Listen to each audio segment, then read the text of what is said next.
Tá bom, tá bom.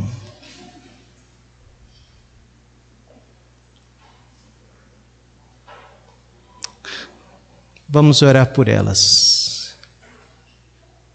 Tá bom. Meus irmãos, eu peço oração também pela vida do seu Antônio, pai da irmã Luciana.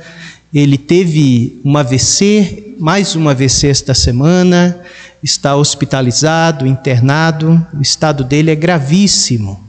E amanhã vou estar viajando, levando a Luciana, a Luana e a Heloísa, né? A Nathalie também está indo para ver o seu Toninho. Ele quer ver as filhas, quer ver as netas. Quando os irmãos forem orar, lembre dele, que Deus dê graça, que o Senhor cumpra a vontade do Senhor ali na vida do seu Antônio. Vamos orar, irmãos, antes de ler. Pai, queremos nesta noite te agradecer pela tua palavra, que já foi lida nessa noite e que agora será exposta, aplicada, ministrada ao nosso coração. Que o Senhor abra a nossa mente, que o teu Espírito tenha liberdade para tornar clara, iluminar a tua mensagem ao nosso coração. Visita as crianças ali com a Luciana, que o Senhor possa usá-la grandemente, que a tua palavra possa alcançar o coração daquelas mocinhas pequeninas que precisam tanto do Senhor. Lembramos do seu Toninho, tua mão de graça, de poder, de cura, de milagre, esteja ali sobre a vida dele. Tu tens poder de levantá-lo daquele leito de hospital, mas que a tua vontade, que é soberana, boa e agradável, seja cumprida na vida do seu Toninho. Ajuda-nos a sempre confiar de que o Senhor tem sempre o melhor para a nossa vida. Assim nós oramos, confiado no teu agir e na tua vontade soberana, em nome de Jesus. Amém. Meus irmãos, vamos ler todos juntos Isaías 9:6. Leiamos. Porque um menino nos nasceu, um filho se nos deu, e o principado estará sobre os seus ombros, e se chamará o seu nome, Maravilhoso, Conselheiro, Deus Forte, Pai da Eternidade, Príncipe da Paz. Amém. Podeis assentar. Vitor, pode desligar esse ventilador para nós? Meus irmãos, sempre quando nós estudamos, sempre quando nós lemos a descrição do menino Jesus, a criança do Natal, sempre vem na nossa mente algumas verdades, sempre somos colocados diante de verdades. E as duas grandes verdades que sempre vêm em nossa mente é sobre a humanidade e a divindade do Senhor Jesus. Essas duas grandes verdades sempre estão presentes e devem estar presente na nossa meditação quando nós vamos ler, estudar, meditar acerca do Senhor Jesus. E esse texto escrito por Isaías traz para nós estas duas informações. Fala acerca da humanidade do menino Jesus e também fala da divindade daquele menino que nasceu ali em Belém.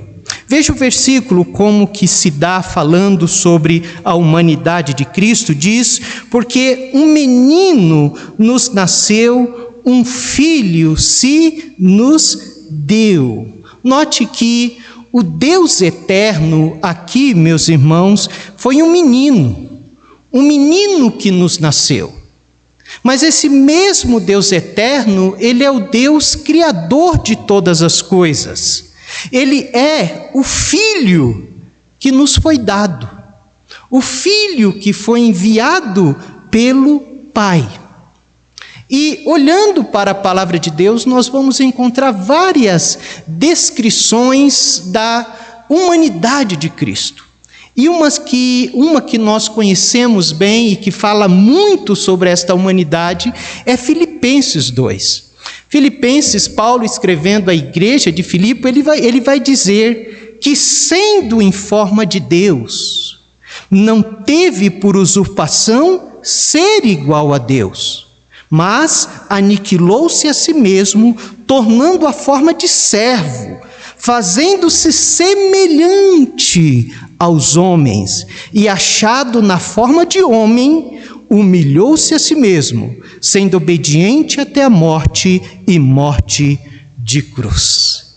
Como este versículo, como esta palavra traz para nós, retrata para nós, destaca para nós a humilhação do Senhor Jesus.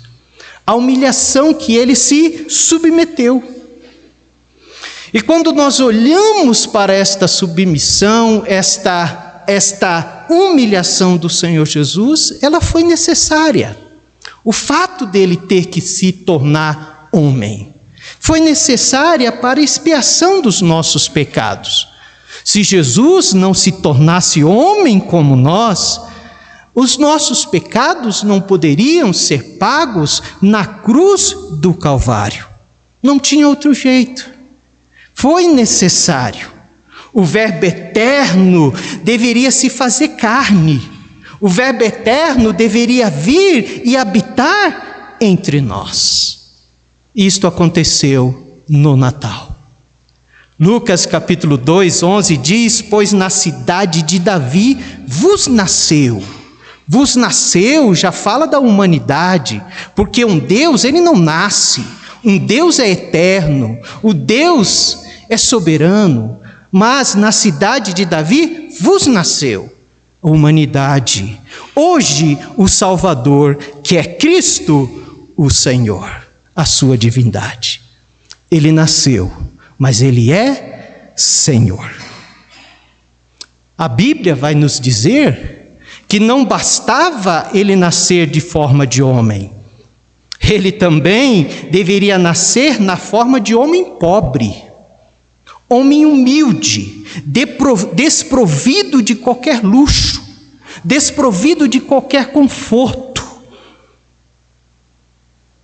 Abra sua Bíblia lá em Lucas, veja a maneira como o menino Jesus nasceu.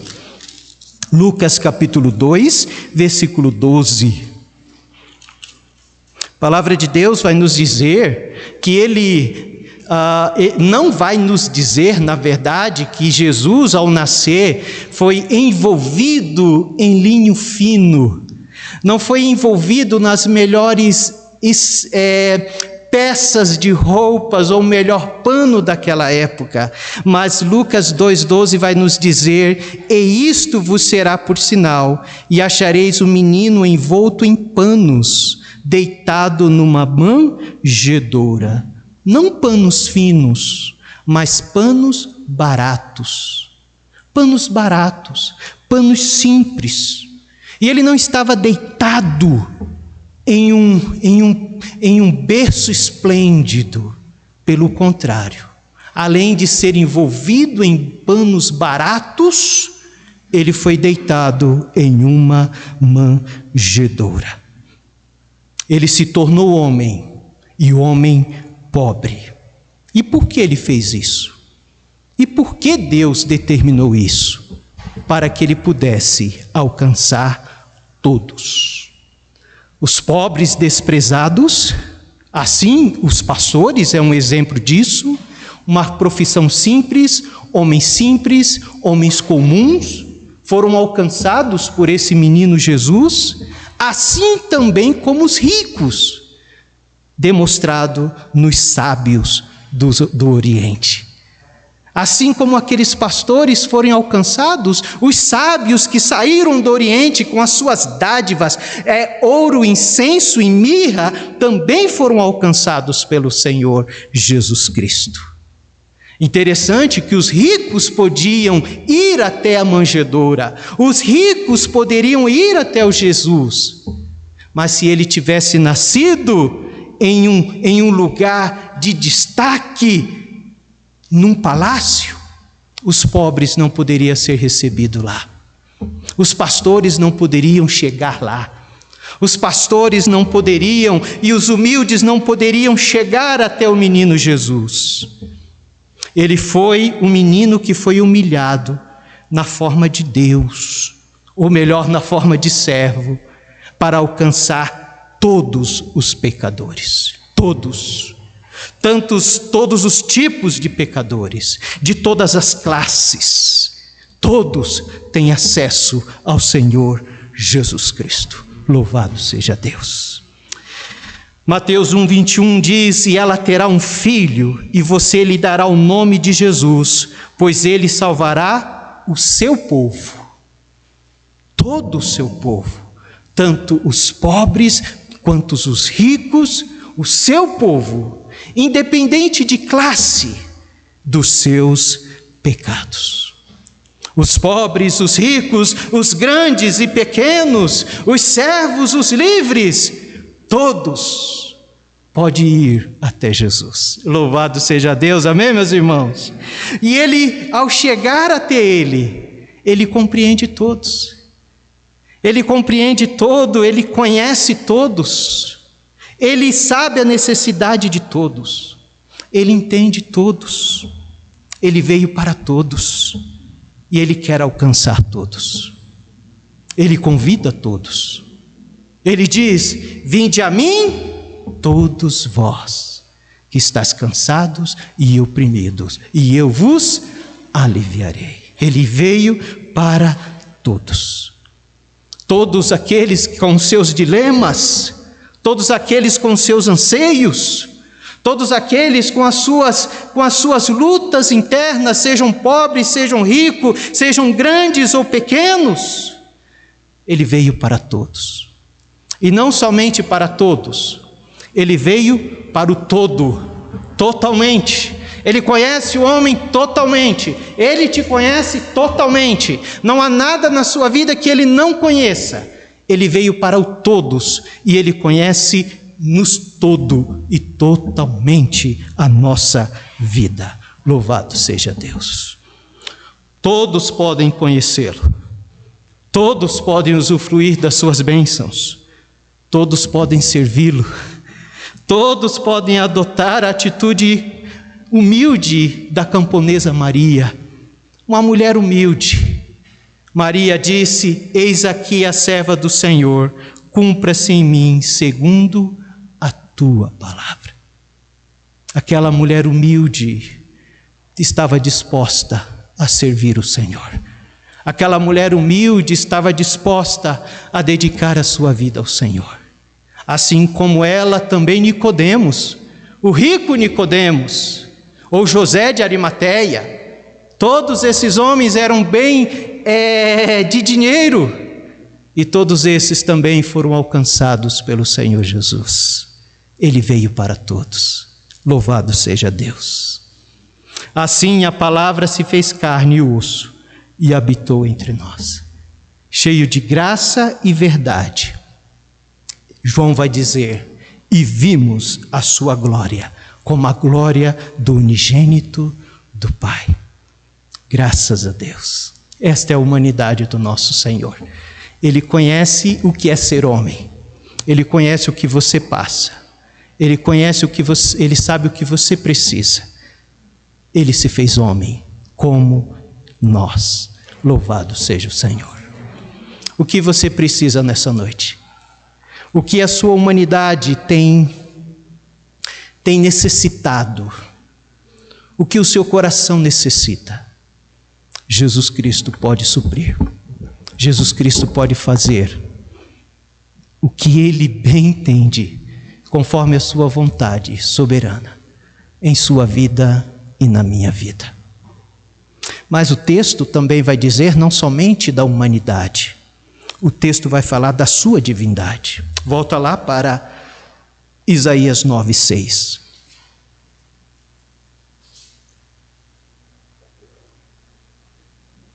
Isaías 9:6 vai continuar o versículo dizendo, primeiramente ele diz: porque o menino nos nasceu, um filho se nos deu, e agora ele começa a falar da sua divindade. E o principado estará sobre os seus ombros, e se chamará o seu nome maravilhoso, Conselheiro, Deus forte, Pai da eternidade e Príncipe da paz. A primeira característica da divindade do Senhor, dita por Isaías, é a soberania da criança. É a soberania daquele que haveria de nascer. A soberania daquele que de fato nasceu. Isaías vai dizer que o governo estará sobre os seus ombros. O governo estará sobre os seus ombros. O governo do mundo pesa sobre os ombros do Salvador, do Senhor, daquele que é soberano. Os ombros do seu povo são aliviados do peso, quando o próprio ombro do Salvador recebe o peso sobre ele. Quando esse que tem o seu ombro forte, aquele que é poderoso, que pode levar sobre os seus ombros todas as coisas, e quando nós depositamos nele o nosso peso e deixamos ele governar, porque ele é aquele que governa, é aquele que tem soberania, há alívio no nosso coração, há alívio na nossa vida. Os ombros do seu povo são aliviados do peso, quando o ombro do Salvador recebe o fardo do governo, ou o fardo que nós carregamos. Mas não somente a soberania da criança, ele fala de que ele é maravilhoso. Ele diz, e o principado estará sobre o seu ombro, e se chamará o seu nome maravilhoso. Meus amados irmãos, Jesus é literalmente maravilhoso. Ele é maravilhoso. Ele é maravilhoso porque ele é, ao mesmo tempo, Deus e homem. Ele foi 100% Deus e 100% homem. Ele foi Deus como se nunca tivesse sido homem, e ele foi homem como se nunca tivesse sido Deus. Isso é maravilhoso. Amém? Mas ele é maravilhoso, meus irmãos, devido ao seu nascimento. O nascimento dele foi maravilhoso, o nascimento dele foi um nascimento virginal. Ele é maravilhoso devido ao jeito que ele viveu. E como ele viveu? Ele viveu sem pecado. Pecado algum houve na sua boca, engano algum houve na vida do nosso Salvador. Ele é maravilhoso, amados irmãos, pelo que ele fez pelos homens. E o que ele tem feito pelos homens? Ele tem curado os homens. Ele tem salvo os homens dos seus pecados. Sabe por que ele é maravilhoso? Ele é maravilhoso devido aos milagres que ele opera. Ele é maravilhoso porque ele opera milagres, ele é um Deus de milagre. Ele é maravilhoso porque ele revelou o seu amor aos homens. Isso é ser maravilhoso. Então, meus irmãos, tudo em Jesus é maravilhoso. Tudo em Jesus é maravilhoso, meus irmãos queridos. Quando nós olhamos a Jesus, a vida de Jesus, do começo do seu nascimento ali na manjedoura, até o fim, é fixar os olhos naquele que de fato é maravilhoso. É interessante que esta maravilha, ela traz reações diferentes nas pessoas. Alguns, ao estar diante desse maravilhoso, enfureceram. Outros, ao estarem diante desse maravilhoso, se prostraram diante dele e o adoraram. Abra sua Bíblia lá em Mateus capítulo 2. Mateus capítulo 2, versículo 3. Veja alguém que ficou furioso, veja alguém que ficou incomodado diante daquele que é maravilhoso. Versículo 3 de Mateus capítulo 2 vai nos dizer acerca de Herodes. A palavra de Deus diz: e o rei Herodes, ouvindo isto, Perturbou-se toda Jerusalém com ele. Quando os magos chegaram ali e perguntaram onde havia de nascer o rei dos judeus, Herodes, ao ouvir esta pergunta, meus amados irmãos, Herodes ficou perturbado. Herodes se incomodou. E a palavra de Deus diz que não somente Herodes, mas toda Jerusalém com ele. Jerusalém, o povo ficou com medo, porque este Herodes aqui, ele era meio paranoico. E ele podia fazer de tudo para proteger o seu trono. E ele fez de tudo, ele estava fazendo de tudo. A história diz que ele matou a sua esposa e seus filhos pelo seu governo. Por isso Jerusalém ficou com medo quando viu Herodes tendo o seu trono ameaçado. E por que ele ficou com medo? Porque estava diante dele o legítimo rei dos judeus. Estava diante dele a notícia de que o legítimo herdeiro dos judeus, do trono de Davi, havia nascido. E ele ficou perturbado. E ele ficou incomodado. Nós vemos que Herodes temeu a verdade do Natal. Nós vemos que Herodes ficou ofendido, incomodado por isso. Ele temeu, porque ele não queria perder o trono e o poder. Mas sabe que nos dias de hoje também tem pessoas que ficam como Herodes? Pessoas que diante da mensagem de Jesus também ficam incomodados porque eles também não querem perder algo. Talvez não querem perder a sua liberdade de viver para este mundo. Talvez não querem perder a sua maneira de viver, os seus costumes, os seus vícios.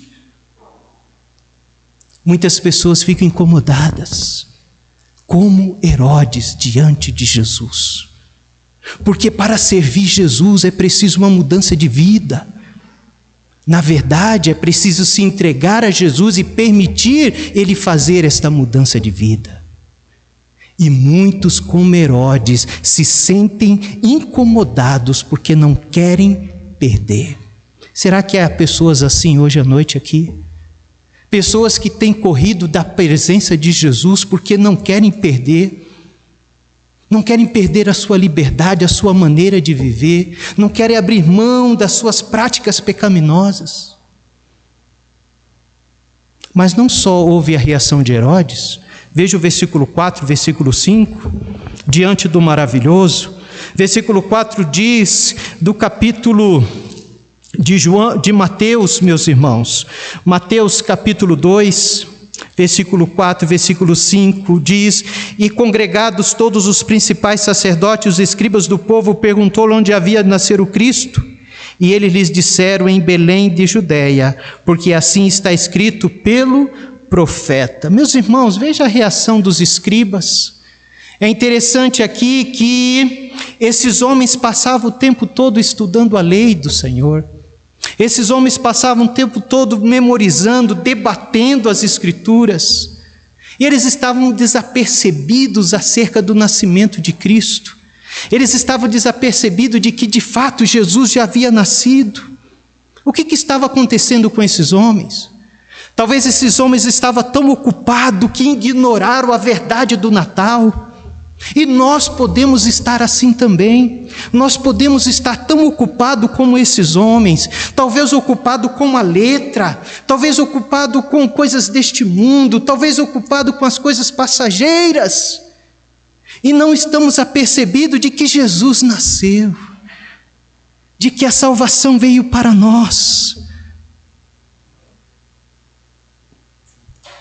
Talvez você esteja longe do Cristo que já nasceu. A mensagem para você hoje à noite é: venha para perto de Jesus. Ou talvez você está aqui, está se distanciando do Cristo de Jesus, do Cristo ressurreto, do Cristo que nasceu. Talvez a sua vida está cada dia, cada ano, cada mês que passa, se distanciando de Cristo, desapercebido do maravilhoso. A mensagem para você é: pare aonde você está no nome de Jesus e volte o seu coração para Jesus. Esses homens sabiam tanto, mas estavam tão desapercebidos. Mas há aqui uma terceira reação. É a reação dos magos. Versículo 2. Os magos vão dizer: onde está aquele que é nascido rei dos judeus? Porque vimos a sua estrela do Oriente e viemos adorá-los. Os magos, meus amados irmãos, eles arriscaram tudo. Eles deixaram a sua terra natal para encontrar com Jesus. Um grande exemplo de fé nas Escrituras. Eles sabiam pouco sobre Jesus, mas o pouco que eles sabiam, escute bem isso, o pouco que eles sabiam fez com que eles saíssem da onde eles estavam e viajassem numa caravana dias para chegar até Belém. Eles venceram a distância para chegar aonde Jesus estava. Vencer o calor, o cansaço, o sol, o desconforto. Para quê? Versículo 11 vai nos dizer: e entrando na casa, acharam um menino com Maria, sua mãe, e prostraram-se e adoraram a Jesus. Eles venceram tantas coisas para chegar diante de Jesus e adorar. Meus amados e queridos irmãos, o que nós precisamos vencer? Talvez você hoje à noite precisa vencer alguma coisa na sua vida, assim como estes magos. Talvez alguma coisa na sua vida está te impedindo de você se prostrar e adorar esse Jesus que nasceu. Olhe para o exemplo destes magos. A palavra de Deus diz que eles se encurvam, se prostram diante de Jesus. Que nesse Natal você possa se prostrar diante de Jesus. Que nesse Natal você possa dizer: Senhor, eu sou teu e tu és meu, Senhor, e eu vou te servir com todo o meu coração. Reações diante do maravilhoso. E para concluir, sobre a divindade de Jesus, o texto bíblico vai dizer que ele, além de ser maravilhoso, ele é conselheiro. Você está precisando de conselhos para a sua vida? Você está precisando de direção para a sua vida? Jesus Cristo, meu amado irmão, ele está familiarizado com os conselhos de Deus. Jesus Cristo, meu querido, ele tem condições para te aconselhar e dirigir a sua vida. Ele é maravilhoso, ele é conselheiro. Ele tem os conselhos certos. Uma pergunta que nós podemos fazer ao nosso coração: onde eu tenho buscado conselhos? Aonde? Com os meus amigos? Aonde? Deixa eu te dizer, Jesus Cristo, ele é maravilhoso, conselheiro. Ele tem os melhores conselhos para a sua vida, para o seu casamento, para como você deve educar os seus filhos, para a sua vida de esposo, de esposa, de filhos. Temos filhos hoje à noite aqui, de pai, de mãe. Jesus Cristo tem os melhores conselhos. Mas o texto bíblico diz que ele não somente é maravilhoso, conselheiro, mas o texto diz também que ele é Deus forte. Louvado seja Deus, meus irmãos. É a soberania desse Deus. Ele é o Deus forte. Ele é o Deus todo-poderoso. Ele tem poder para salvar. Ele tem poder para curar, para transformar. Foi Ele que transformou a água em vinho. Foi Ele que acalmou as tempestades. Talvez a sua vida está passando por uma tempestade. Você está com um futuro indefinido. Você não sabe o que fazer, que direção tomar. Mas o Senhor Jesus Cristo pode acalmar o seu coração, assim como Ele acalmou a tempestade. Pode colocar paz na sua vida. Ele também multiplicou o pouco em muito. Lembra da multiplicação dos pães? Pouquíssimo, mas o que foi entregue a Ele, Ele multiplicou. O que você está guardando para si? Talvez a sua própria vida. Você tenha olhado para direções e as coisas não têm fluído, as coisas não têm aumentado, não têm multiplicado na sua vida, porque talvez você não tenha entregue a Jesus. Porque tudo que é entregue a Jesus, Ele multiplica. Amém? Ele multiplicou os pães. Ele aumenta, Ele abençoa. Mas por que Ele faz isso? Porque Ele é o Deus forte. Mas isso também fala das nossas fraquezas. Por que Ele é o Deus forte? Para suprir as nossas fraquezas. Porque eu sou fraco, eu sou pecador, eu sou falho. Mas quando eu me entrego a esse Deus forte, Ele me sustenta, Ele me ajuda. Quando eu preciso, quando eu estou ali chorando, com lágrimas nos olhos, quando eu não sei o que fazer, quando eu estou diante das minhas limitações humanas, nós temos o Deus forte na nossa vida, o Senhor Jesus. Mas Ele é o Deus forte, mas Ele também é o Pai da eternidade. Louvado seja Deus, o menino Jesus é o Pai eterno. Ele é o autor e consumador da nossa fé. Ele estava com Deus e todas as coisas foram feitas por intermédio dele. E sem Ele, nada que foi feito se fez. Ele é superior a tudo e a todos. Ele é o Senhor do céu e da terra. Ele é o Pai da eternidade. E sendo Pai da eternidade, eu posso consagrar a minha vida a Ele. Sabe quando o filho consagra a sua vida ao seu pai e diz ao pai: Pai, eu vou ser obediente ao Senhor. Quando o pai confia, quando o filho confia plenamente no pai. Assim nós podemos fazer, porque nós temos um pai. Um pai que é o Pai da eternidade. O Pai que tem todas as coisas nas suas mãos. E Ele vai cuidar de nós como um bom pai cuida do seu filho. E Ele não vai deixar que nada falte para nós. Porque um bom pai, Ele supre cada necessidade dos seus filhos. Mas lembre-se, o bom pai também disciplina. Louvado seja Deus. Quando nós não andamos conforme as verdades dEle, Ele tem um chinelo reservado para nós. Sim ou não? E a chinelada dele dói, meus irmãos. E a chinelada dele é certeira. Então, meu querido, não brinque com Deus em nome de Jesus. Acerte a sua vida com Deus. Porque cedo ou mais tarde nós temos que dar conta ao nosso Pai. E Ele é o Pai da eternidade. E eu quero encerrar dizendo que Ele também é o príncipe da paz. Isso diz respeito ao seu reino, porque aonde Ele reina, como príncipe, como Senhor, como herdeiro, Ele traz paz. Ele traz paz no coração aflito. Quando Ele se torna Senhor do nosso coração, meus irmãos, Ele é aquele que ordena a paz, é aquele que preserva a paz. A sua pessoa é a pessoa da paz. É nele que obtemos a paz. E por Ele nós desfrutamos a paz com Deus. E é com Ele que um dia iremos pertencer, fazer parte de um reino da paz. Por que nós sofremos tanto, meus irmãos? Porque as nossas vidas, nosso coração muitas vezes é tão agitado, com tanta ansiedade, com tantas incertezas, com tantos temores.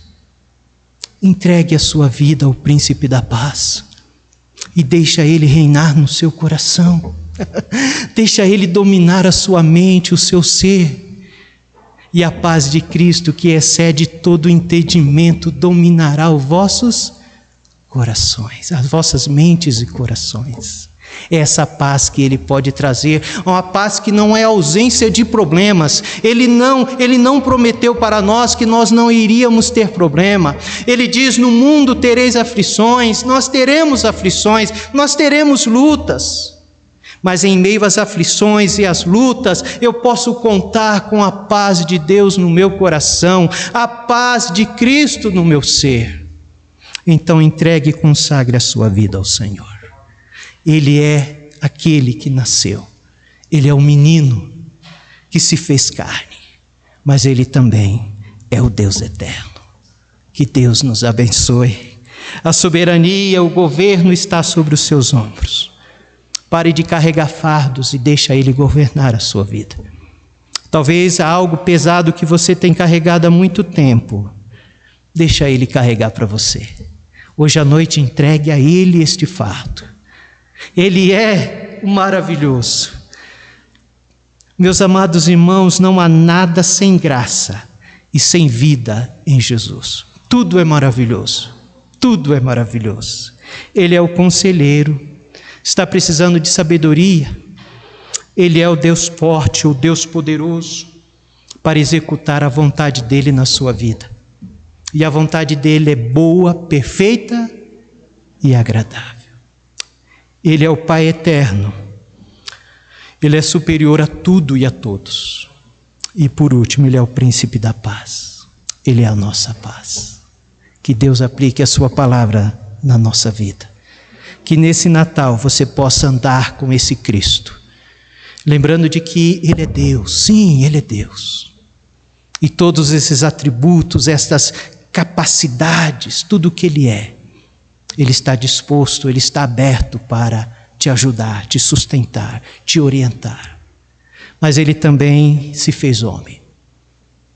Ele é homem, foi homem como eu e você. O que você está passando, Ele compreende muito bem. E Ele pode te ajudar e te sustentar. Eu quero convidar o irmão Lucas que chegue ali no piano.